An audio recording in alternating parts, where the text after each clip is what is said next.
Student, हमने अपनी पिछली कक्षा में जो भारत है उसकी सामान्य जानकारी में लास्ट में जो पढ़ा था उसमें था कि आपका जो अक्षांशीय स्थिति है उसके बीच का अंतर कैसे निकालते हैं।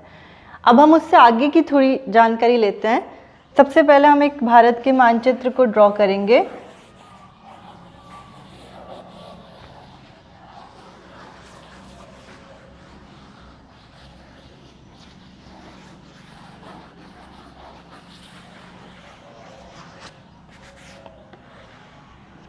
ठीक है, ये आपका भारत का मानचित्र है। अब यहाँ आपका जो है 8 डिग्री 4 मिनट उत्तरी अक्षांश से लेकर 37 डिग्री 6 मिनट उत्तरी अक्षांश तक आपका भारत स्थित है। ठीक है, तो अगर हमें इसके बीच का अंतर निकालना है तो हम कैसे निकालेंगे? आपको पिछली कक्षा में अंत में मैंने बताया था कि जैसे ये आपका है 37 डिग्री 6 मिनट। ठीक है, तो ये आपका जो 37 डिग्री 6 मिनट है, ये 37 डिग्री 6 मिनट है, 60 मिनट नहीं है। ठीक है, तो 37 डिग्री 6 मिनट हम एक नॉर्मली बोलते हैं, तो इसके आगे क्या है आपका 0 है, 37 डिग्री 06 मिनट। ठीक है, लेकिन हम एक नॉर्मली इसको 37 डिग्री 6 मिनट बोलते हैं। इसी प्रकार आपका ये जो 8 डिग्री 4 मिनट है, ये 8 डिग्री 04 मिनट है। अब जब हम इसको माइनस करेंगे तो आपका क्या आएगा? जैसे 6 में से 4 गया तो 2, 0 में से 0, इधर आपका 17 में से 8 गया 9 और यहाँ पर आपका 2, तो 29 डिग्री 2 मिनट जो है वो आपका अक्षांशीय स्थिति में इनका अंतर है, अक्षांशीय विस्तार का अंतर है। जैसे आपका कई बार कंपटीशन में सवाल आ सकता है कि आपके जो अक्षांशीय विस्तार है उसका अंतर क्या है, भारत के अक्षांशीय विस्तार का अंतर क्या है। तो 8 डिग्री 4 मिनट में से जब 37 डिग्री 6 मिनट को हम माइनस करते हैं तो हमारा 29 डिग्री 2 मिनट आता है और ये हमारे अक्षांशीय विस्तार का अंतर है। तो अगर मान लीजिए आपके कभी सवाल में आपका 29 डिग्री 2 मिनट नहीं आता है, अब बस अदर जो आपके ऑब्जेक्टिव होते हैं उसमें 29 डिग्री 2 मिनट नहीं है, तो एक मैंने आपको एक चीज़ और बताई थी कि आपका जो भारत का बिल्कुल दक्षिणतम बिंदु है वो कितना है? 6 डिग्री 45 मिनट इंदिरा पॉइंट। यह आपके भारत का क्या बिल्कुल दक्षिणतम बिंदु है, 6 डिग्री 45 मिनट।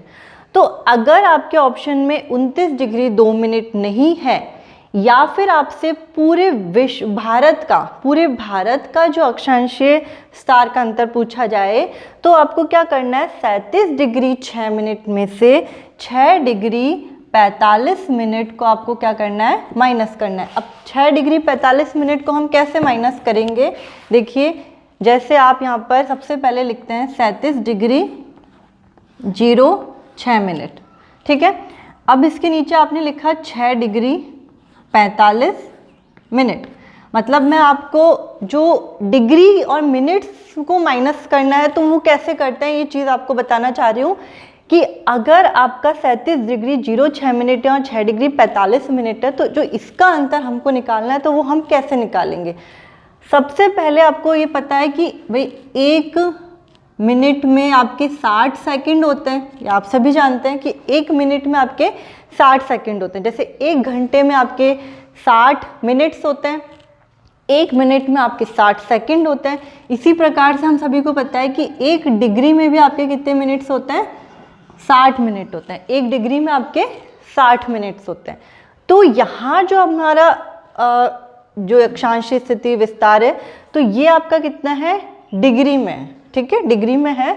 तो हम यहाँ से 1 डिग्री इसको इधर दे देंगे, यहाँ से 1 डिग्री इसको दे देंगे, तो यहाँ पर कितना हो जाएगा आपका 66 मिनट। जब हमने यहाँ से 1 डिग्री इसको दे दिया तो 1 डिग्री में 60 मिनट होते हैं, तो यहाँ पर आपका कितना हो जाएगा 66 मिनट, और यहाँ पर आपका हो जाएगा 36 डिग्री।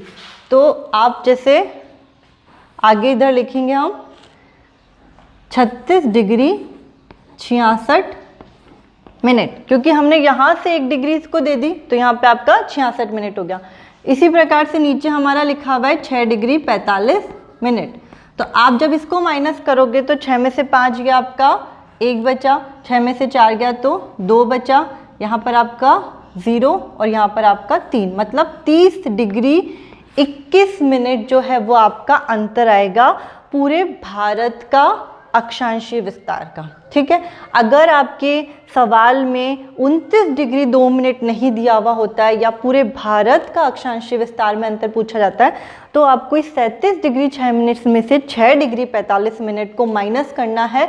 उसके बाद में आपका क्या निकल के आ जाएगा 30 डिग्री 21 मिनट, ये आपका है। अब इसी प्रकार से अगर मान लीजिए आपको 8 डिग्री 4 मिनट में से 6 डिग्री 45 मिनट को माइनस करना है, कि जैसे यहाँ पर है आपका 8 डिग्री 4 मिनट और नीचे है आपका 6 डिग्री 45 मिनट, तो ये 8 डिग्री 4 मिनट जो है आपका वो क्या है 8 डिग्री 04 मिनट, ये कितना है या आपका 8 डिग्री 04 मिनट। उसी तरीके से हम 1 डिग्री यहाँ पर इसको देंगे तो हमारा यहाँ पे कितना हो जाएगा 7 डिग्री 64 मिनट, 7 डिग्री 64 मिनट, और यहाँ पर आपका आ जाएगा 6 डिग्री 45 मिनट। तो इसको जब हम आगे सॉल्व करेंगे 14 में से आपके 5 जो माइनस करेंगे तो आपका यहाँ पर आएगा 9, 5 में से 4 गया तो 1, और यहाँ पर आपका बच गया 1 डिग्री 19 मिनट। तो जो आपका इन दोनों के बीच का अंतर है वो कितना हो जाएगा 1 डिग्री 19 मिनट। इन दोनों के बीच का अंतर कितना हो जाएगा 1 डिग्री 19 मिनट। मतलब मेरे कहने का है कि जब हम डिग्रियों को माइनस करते हैं, जनरली मैथमेटिक्स में तो हम 1 जो देते हैं तो वो 10 हो जाता है, ठीक है, लेकिन यहाँ पर 1 डिग्री में 60 मिनट होते हैं, इसलिए जब हम डिग्री को माइनस करते हैं तो इस प्रकार से करते हैं। अब जैसे आगे हमारा, मैंने आपको कल भी बताया कि जब समय गणना के लिए कोई चीज़ महत्वपूर्ण होती है तो वो क्या होते हैं देशांतर महत्वपूर्ण होते हैं। समय गणना के लिए हमेशा आपके देशांतर ही महत्वपूर्ण होते हैं। जैसे हम आपको बताएं कि जो पिछले टाइम में घड़ी तो आपकी होती नहीं थी, ठीक है, घड़ियाँ नहीं होती थी, तो उस टाइम पर आपके कई देशों में शहरों में ऊंचे ऊंचे क्या होते थे घंटाघर होते थे, कई बड़े बड़े आपके घंटाघर होते थे। तो उस घंटा घर की परछाई के अकॉर्डिंग ही क्या होता था, इंसान अपना समय डिसाइड करता था कि भाई इतने बजे होंगे इतने बजे होंगे। जैसे कि ये घंटा घर है आपका, इस घंटा घर से समय कैसे निश्चित किया जाता है कि आपका सूर्य अगर इधर है तो वो धीरे धीरे धीरे धीरे धीरे धीरे ऊपर आता है, ठीक है, सूर्य धीरे धीरे ऊपर आता है। तो यहाँ पर जब आपका सूर्य है तो इसकी परछाई से ही कैसे अंदाज़ा लगता था कि इस टाइम पर आपका, जैसे इसकी परछाई सबसे ज़्यादा यहाँ पर आ रही है तो इधर आपके 6 बजे होंगे। जैसे जैसे सूरज ऊपर आता जाता है, जैसे जैसे आपका सूरज ऊपर आता जाएगा, यहाँ पर इसकी परछाई थोड़ी कम होगी तो आपके यहाँ पे 7 बजे होंगे, फिर और कम होगी तो आपके 8 बजे होंगे, और कम होगी तो 9 बजे होंगे, और कम होगी 10, और कम होगी 11, और सीधे आपके सर पे जब सूरज आ जाएगा यहाँ पर पूरा आपके ऊपर तो आपकी परछाई बिल्कुल बिल्कुल कम हो जाएगी, तो यहाँ आपके तो जाएंगे 12 बजे होंगे। इसी प्रकार से फिर सूरज धीरे धीरे इधर आना शुरू करता है, पश्चिम की तरफ आना शुरू करता है। तो जैसे ये पश्चिम की तरफ आता जाता है तो जब सूरज का यहाँ पे समय होता है तो जैसे हम आगे बोलते हैं कि 1 बज रही है तो 13 बज रहे हैं, 2 बज रही है 14 बज रहे हैं, 3 बज रही है 15 बज रहे हैं। तो इस प्रकार से यहाँ पे आगे जैसे इधर आपका फिर 13, फिर धीरे धीरे सूरज इधर आएगा तो आपकी परछाई फिर थोड़ी सी बढ़ने लगेगी, तो यहाँ पे 14, फिर और नीचे आएगा तो यहाँ पे 15, फिर इधर 16, फिर आपका इधर 17 और फिर इधर आपका 18, ठीक है।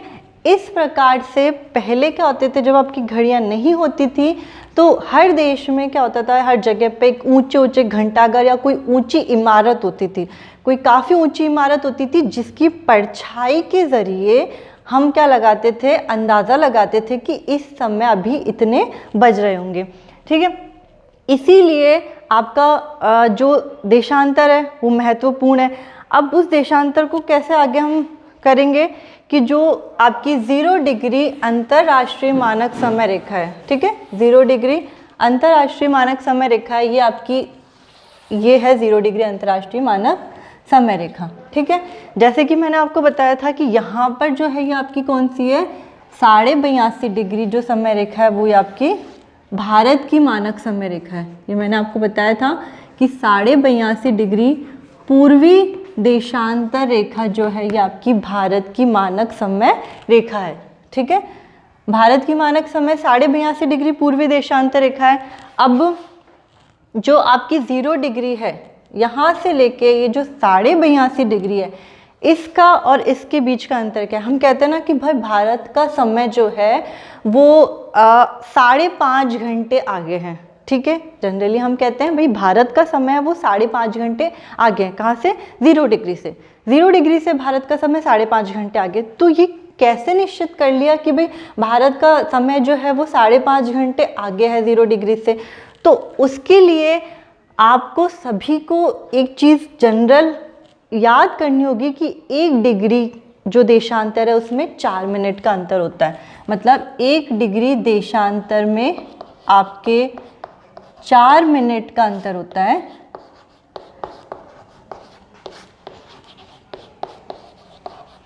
का अंतर होता है 1 डिग्री देशांतर में आपके 4 मिनट का अंतर होता है। ये आपका सामान्य नॉलेज है, जनरल नॉलेज है कि 1 डिग्री देशांतर में आपका 4 मिनट का अंतर होता है। तो जो आपका 0 डिग्री अंतर्राष्ट्रीय मानक समय रेखा है, यहाँ से जो भारत की मानक समय रेखा है 82.5 डिग्री, तो इन दोनों के बीच का अंतर कितना हो गया आपका, 82.5 डिग्री अंतर। ठीक है, 0 डिग्री से यहाँ तक का जो अंतर हो गया वो कितना हो गया आपका, 82.5 डिग्री। अब इस 82.5 डिग्री को हम 4 से क्या करेंगे, गुणा करेंगे। 82.5 डिग्री को हम 4 से गुणा करेंगे। तो 4 से जब हम 82.5 डिग्री को गुणा करेंगे तो आपका क्या आएगा, सबसे पहले आपने 82 को 4 से गुणा किया तो आपका आ गया इधर 328 मिनट्स। ठीक है, यहाँ पर आपका आ गया 328 मिनट्स। और इधर आपका 1/2 को आपने 4 से गुणा किया तो यहाँ पर आपका आ गया 2 मिनट। ठीक है, 2 मिनट। तो जब इन दोनों को आपने प्लस किया तो आपके कितने आए, यहाँ पे इधर 8 और 2 10 का 0, इधर 3 और इधर 3, तो ये आपके कितने हो गए, 330 मिनट्स। ठीक है, 330 मिनट। अब इस 330 मिनट को हम किस में चेंज करेंगे, घंटों में चेंज करेंगे। 330 मिनट को हम घंटों में चेंज करेंगे। तो घंटे में चेंज करने के लिए, जैसे कि आपका 1 घंटे में 60 मिनट होता है, 1 घंटे में कितने होते हैं आपके, 60 मिनट होते हैं। तो यहाँ पर आप इसको क्या करोगे, 60 से भाग दोगे, 60 से भाग दोगे तो यहाँ पर आपका कितना आ जाएगा, 5, और यहाँ पर 30, और यहाँ पे नीचे 30। अब मैथमेटिक्स के अंदर तो हम इसको आगे और सॉल्व करते हैं, मैथमेटिक्स में तो आगे और सॉल्व करते हैं पॉइंट लगाकर, लेकिन ये क्या है, आपका डिग्री और मिनट्स का काम है। ठीक है, तो डिग्री और मिनट्स के काम में आपका क्या होता है, ये इधर तो आपका निकल के आ गया 5 घंटे, और ये जो नीचे आपका निकल के आया ये है आपका मिनट। ठीक है, तो इसका मतलब स्पष्ट हो गया आपका कि जो आपका भारत का समय है वो 0 डिग्री देशांतर से 5.5 घंटे आगे है। मतलब आपका क्या हो गया आंसर, 5 घंटे 30 मिनट, 5 घंटे 30 मिनट। ये आपका क्या है, भारत का समय आगे। कैसे निकालते हैं ये मैंने आपको बताया कि आपकी 0 डिग्री से 82.5 डिग्री जो देशांतर रेखा है, पूर्वी देशांतर रेखा है, वो आपका कैसे निकलेगा कि 1 डिग्री देशांतर में जब 4 मिनट का अंतर होता है तो 82.5 डिग्री देशांतर को आप 4 से गुणा करेंगे। 82 को सबसे पहले 4 से गुणा करेंगे तो आपका 328 आएगा। फिर हाफ डिग्री को आप 4 से गुणा करेंगे तो आपका 2 आएगा। इन दोनों को जब आप प्लस कर दोगे तो आपका 330 मिनट आएगा। अब 330 मिनट को आप घंटे में बदलोगे तो आपके एक घंटे में जब 60 मिनट होता है, आप 60 से उसको भाग दोगे। भाग देने के बाद आपका यहाँ पर आएगा 5 और नीचे शेष बचेगा 30। तो जो आपका इधर 5 है ये तो घंटे हैं और जो नीचे आपका शेष बच रहा है ये मिनट्स है। तो आपके 5 घंटे 30 मिनट आपका क्या होगा, भारत का समय आगे होगा। इस प्रकार से हम कहीं की भी किसी भी देशांतर को निकालना होता है तो इस प्रकार से हम निकाल सकते हैं।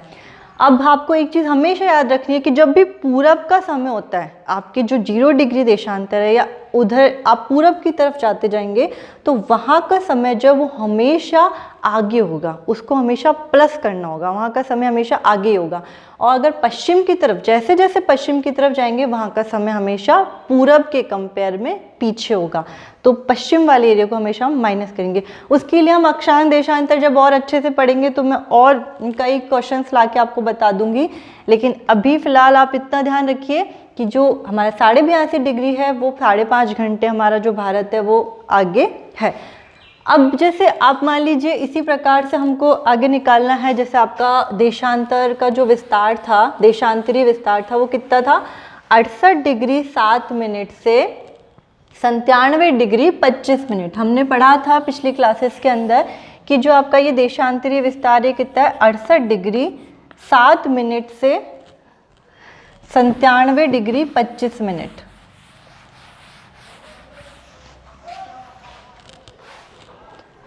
इधर ये आपका 97 डिग्री 25 मिनट, ठीक है। मतलब एकदम आपका जो पश्चिम का जो बिंदु है, गौर माता जो गुजरात के अंदर आता है आपका, गुजरात में, तो गौर माता जो जगह है वो 68 डिग्री 7 मिनट से आपका एकदम पूरब का जो बिंदु है अरुणाचल प्रदेश वाला, ये 97 डिग्री 25 मिनट है। तो बिल्कुल पूरब से पश्चिम का जो आपका अंतर है, मतलब आपकी पूरब वाला जो एरिया है वो कितने घंटे आगे होगा, ठीक है। आपका पूरब वाला एरिया कितने घंटे आगे होगा या इन दोनों के बीच का अंतर क्या है, तो उसके लिए भी आपको क्या करना होगा, 97 डिग्री 25 मिनट, 97 डिग्री 25 मिनट में आपको 68 डिग्री 07 मिनट को क्या करना होगा, माइनस करना होगा, ठीक है। तो माइनस करेंगे हम, 15 में से 7 गए तो आपके कितने बचे, 8 बचे, ठीक है। इधर आपका 1 है तो यहाँ हमने 1 लिख दिया। यहाँ आपके 17 में से 8 गए तो 17, 9 बचे। और यहाँ पर आपका हो गया 29 डिग्री 18 मिनट। तो ये आपका तो क्या हो गया, इन दोनों के बीच का अंतर हो गया, मतलब आपके देशांतरी विस्तार का अंतर हो गया कि 97 डिग्री 25 मिनट एकदम पूर्वी है, भारत का पूर्वी हिस्सा है, 68 डिग्री 7 मिनट एकदम भारत का पश्चिमी हिस्सा है। इन दोनों के बीच का अंतर हो गया 29 डिग्री 18 मिनट। इन दोनों के बीच का अंतर हो गया 29 डिग्री 18 मिनट। अब 29 डिग्री 18 मिनट को जब हम किस में बदलेंगे, मिनट्स में बदलेंगे, 29 डिग्री 18 मिनट को मिनट्स में बदलेंगे, तो उसी प्रकार से जब 1 डिग्री देशांतर में आपके 4 मिनट का अंतर होता है, तो यहाँ 29 डिग्री 18 मिनट को आप 4 से जब गुणा करेंगे, तो इसी प्रकार से आप गुणा करिए, 32 2, ठीक है, यहाँ पे 72 7 और इधर आपका आ गया 6, फिर यहाँ पर आ गया आपका 116 आपका मिनट्स, 116 मिनट्स, इधर 72 सेकेंड, ठीक है। ये आपका क्या निकल के आ गया, मिनट्स निकल के आ गया। मतलब जब 1 डिग्री में आपके 4 मिनट का अंतर होता है तो 29 डिग्री 18 मिनट में आपके कितने मिनट्स का अंतर होगा, 116 मिनट 72 सेकेंड का अंतर होगा। अब इस 116 मिनट 72 सेकेंड को हम किस में बदलेंगे, घंटों में बदलेंगे, ठीक है। 116 मिनट 72 सेकेंड को हम किस में बदलेंगे, घंटों में बदलेंगे। तो बिल्कुल इसी तरीके से कि भाई 1 घंटे में आपके 60 मिनट होते हैं, 1 घंटे में आपके 60 मिनट होते हैं, तो जो एक्चुअल आपके बदलने पे आएगा वो 1 घंटा 57 मिनट और 12 सेकेंड, ये आपके आएगा 1 घंटा 57 मिनट और 12 सेकेंड। तो आपकी जो भारत का पूरब से लेके इधर पूरब से लेके पश्चिम तक के बीच का जो समय है, मतलब जो एकदम यहाँ पर अरुणाचल जो प्रदेश है आपका, अरुणाचल राज्य है, इसका बिल्कुल आपका पूर्वी क्षेत्र जो होगा, पूर्वी शहर जो होगा, उसका जो समय होगा वो भारत के बिल्कुल पश्चिमी समय से लगभग 2 घंटे, जिसको हम कह सकते हैं लगभग 2 घंटे, और एग्जैक्ट टाइम अगर बताया जाए तो 1 घंटा 57 मिनट 12 सेकंड होगा। कई बार होता है कि ऑब्जेक्टिव क्वेश्चंस में आपके लगभग 2 घंटे लिखा हुआ आता है, कि आपका लिख दिया कि लगभग कि जो भारत का जो पूर्वी बिंदु है वो भारत के पश्चिमी बिंदु से कितने समय आगे है, तो आपका लिख दिया भाई लगभग 1 घंटा, लगभग 2 घंटा, लगभग 3 घंटा, लगभग 4 घंटा, तो राइट आंसर होगा लगभग 2 घंटा। लेकिन एग्जैक्ट अगर आपका दे रखा है कि एग्जैक्ट आपके ऑब्जेक्टिव में अ ब स द में दे दिया तो 1 घंटा 57 मिनट 12 सेकंड होगा, ये आपका क्या होगा, एग्जैक्ट होगा। तो आपको किसी भी जगह की आपकी गणना करनी होती है, किसी भी जगह का आपको समय निकालना होता है, तो आप इसको कैसे निकालते हैं, इस प्रकार से निकालते हैं। अब जैसे आगे है हमारा कि जैसे हमने आगे पढ़ा था कि जो सूर्योदय का देश है, ठीक है, उगते सूरज की भूमि है, वो किस देश को कहा जाता है, उगते सूरज की भूमि या सूर्योदय का जो देश है वो जापान को कहा जाता है।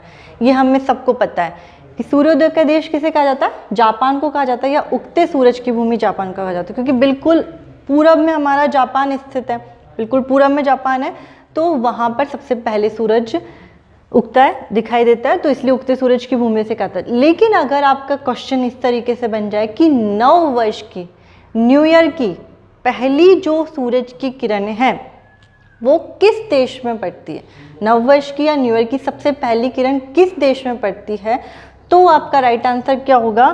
आप लोगों को पता है कि नववर्ष जो होता है वो कब आता है आपका, 1 जनवरी, 1 जनवरी को होता है आपका नववर्ष, ठीक है। 1 जनवरी के आसपास, 1 जनवरी के आसपास जो सूरज है वो कहाँ लंबवत होता है, आप सभी को पता है 22 दिसंबर को जो सूरज है वो मकर रेखा पर लंबवत होता है। ये सभी को मैंने अपनी पिछली क्लासेस में बताया है, आप सभी को पिछली क्लास में बताया गया कि 22 दिसंबर को जो सूर्य है वो मकर रेखा पर लंबवत होता है, ठीक है। और 1 जनवरी का जो टाइम पीरियड है वो आपका कौन से टाइम के आसपास है, 22 दिसंबर के आसपास है। तो जो आपकी मकर रेखा है वो इंडिया के काफ़ी नीचे है, दक्षिणी गोलार्ध में, ये आपकी मकर रेखा इंडिया के काफ़ी नीचे है दक्षिणी गोलार्ध में। ये आपका जैसे 23.5 डिग्री दक्षिणी अक्षांश आपकी मकर रेखा है, और इसके ऊपर यहाँ पर आपकी कौन सी है, भूमध्य रेखा, 0 डिग्री आपकी है भूमध्य रेखा। तो इस प्रकार से आपको पता है कि 22 दिसंबर को जब सूर्य मकर रेखा पे लंबवत होता है तो आपकी नववर्ष की पहली किरण जो है वो यहाँ पर आपका आगे एक देश आता है छोटा सा ऑस्ट्रेलिया के पास में, न्यूजीलैंड, ठीक है। उस न्यूजीलैंड के ऑकलैंड शहर में आपकी जो नववर्ष की पहली किरण है वो उस जगह पर पड़ती है। तो वैसे तो हम उगते सूरज की भूमि या सूर्योदय का देश जापान को कहते हैं, लेकिन नववर्ष के आसपास, न्यू ईयर के आसपास, 1 जनवरी के आसपास आपका जो सूर्य है वो दक्षिणी गोलार्ध में होता है, सूर्य दक्षिणी गोलार्ध में होता है। तो उस समय आपकी जो सूर्य की पहली किरण है वो न्यूजीलैंड के ऑकलैंड शहर में होती है। इसीलिए आप जो देखेंगे कि न्यूजीलैंड जो है वो न्यू ईयर के टाइम पे जो न्यूजीलैंड है वहाँ पर नववर्ष बहुत बड़े तरीके से मनाया जाता है, बहुत अच्छे से सेलिब्रेट होता है। जैसे हमारे यहाँ पर स्कूलों में जो गर्मियों की छुट्टियाँ वो मई जून में होती है, ठीक है, मई जून में हमारे यहाँ पे गर्मियों की छुट्टी होती है, लेकिन न्यूजीलैंड शहर में जो गर्मियों की छुट्टियाँ होती है वो दिसंबर फरवरी के आसपास होती है, क्योंकि वहाँ पर आपका जो नववर्ष है वो बहुत अच्छे से और बहुत बड़े तरीके से मनाया जाता है, क्योंकि सूर्य की पहली किरण जो है नववर्ष के टाइम पर आपकी न्यूजीलैंड के ऑकलैंड शहर पर होती है, ठीक है। इसी प्रकार से अब आपका जैसे अगला क्वेश्चन ऐसे बन सकता है कि जो भारत है, भारत का ऐसा कौन सा राज्य है, पूर्व में स्थित भारत का ऐसा कौन सा राज्य है जिसकी राजधानी एकदम पूर्व में, ठीक है, मतलब भारत का ऐसा कौन सा राज्य है जिसकी राजधानी बिल्कुल पूर्व में, अब वैसे तो हमें पता है कि भारत का एकदम पूर्वतम जो राज्य है वो कौन सा, अरुणाचल प्रदेश है। पूर्व में जो राज्य है आपका अरुणाचल प्रदेश, लेकिन अरुणाचल प्रदेश के साथ साथ में यहाँ पे और राज्य भी आते हैं। अगर आप देखेंगे तो यहाँ अरुणाचल प्रदेश यहाँ तक, तो यहाँ तक नागालैंड, यहाँ तक मणिपुर, और ये आपका है मिजोरम। ठीक है, ये आपके राज्य आते हैं, जैसे अरुणाचल प्रदेश है, नागालैंड है, मणिपुर और मिजोरम है। तो अगर आपके क्वेश्चन में होता है कि भारत का ऐसा कौन सा राज्य है जिसकी राजधानी बिल्कुल पूरब में स्थित है, तो उसमें अगर आपका ऑप्शन में मान लीजिए अरुणाचल प्रदेश दे दिया, असम दे दिया, ठीक है, आपका नागालैंड दे दिया या मिजोरम दे दिया, तो आपका राइट आंसर कौन सा होगा, नागालैंड। क्योंकि नागालैंड की जो राजधानी है वो है कोहिमा, और कोहिमा नागालैंड की राजधानी है। अरुणाचल प्रदेश की राजधानी है ईटानगर, लेकिन ईटानगर से भी ज़्यादा पूर्व में स्थित कौन सी राजधानी है, कोहिमा राजधानी। मतलब ईटानगर तो आपके अरुणाचल प्रदेश के जो है वो पहले आ जाएगी, जबकि जो कोहिमा आपकी नागालैंड की राजधानी है वो और पूर्व में स्थित है। तो इसीलिए अगर जैसे आपका क्वेश्चन बन जाए कि भारत के एकदम पूर्व में स्थित जो मतलब राज्य है उनमें से ऐसी कौन सी राजधानी जो बिल्कुल पूर्व में है, तो वो आपकी आती है राइट आंसर नागालैंड। नागालैंड की राजधानी कोहिमा अरुणाचल प्रदेश के ईटानगर से भी पूर्व में स्थित है। तो इस प्रकार से जो हमारे भारत है, भारत से संबंधित जो आज तक के अभी तक हमने जितने भी प्रश्न किए हैं, आगे मैं आपको और इससे रिलेटेड कुछ प्रश्न भी लेके आऊँगी, और कुछ इसमें आपको कुछ और चीज़ पूछनी है तो आप पूछ सकते हैं कमेंट बॉक्स में चढ़ के। तो मैं आपको ज़रूर पूरी कोशिश करूँगी आपकी समस्या का समाधान करने का। अगले जो मैं अपने वीडियो में लाऊंगी वो कोशिश करूँगी आपको भारत का जो नक्शा है वो कैसे ड्रॉ किया जाता है, कैसे बनाया जाता है, उसमें कौन कौन से राज्यों की स्थिति कहाँ कहाँ पर है, उसके अलावा राज्यों से संबंधित और जानकारी आपको देने की कोशिश करूँगी, और अपने और सवाल और क्वेश्चन लेके आऊँगी जो आपके आने वाले कॉम्पिटिशन्स पेपर में और जितने भी पेपर होते हैं उनमें आपके लिए बहुत लाभदायक होंगे। तो ज़्यादा से ज़्यादा भारत की जानकारी प्राप्त करने के लिए मेरे इस चैनल को सब्सक्राइब कीजिए और बेल आइकन दिया हुआ है उसको प्रेस कीजिए, जिससे कि आने वाले जो भी वीडियो हो वो आपको नोटिफिकेशन के द्वारा मिल सके। Thank you.